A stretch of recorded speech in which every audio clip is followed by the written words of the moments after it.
Vă salut, oameni buni!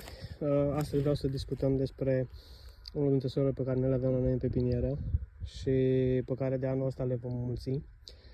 Soiul se numește Autumn Bliss și este un soi remontant, da?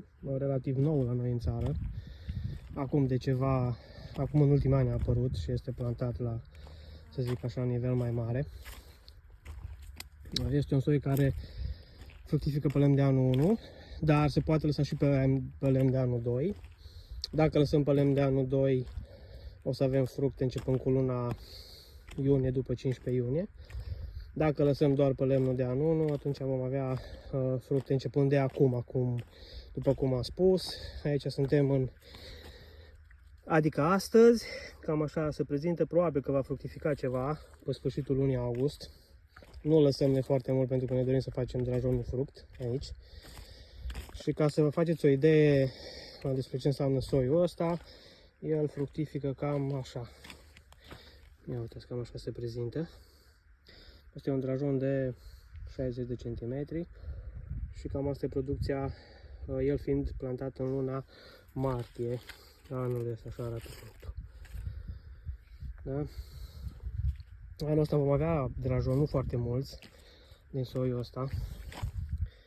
O să vadă.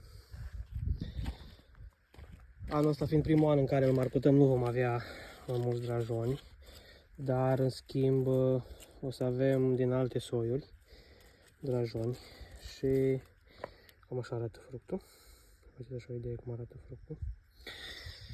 Avem alte soiuri care sunt disponibile atât pe site, cât și pe magazin, cât și pe partea de online. Avem plantate soiurile care le avem disponibile pentru anul ăsta. Dacă doriți să faceți comenzi, vă așteptăm atât în privat, cât și pe site-urile noastre, cât și pe magazine, cât și telefonic pentru cei care doresc să facă telefonic comenzi.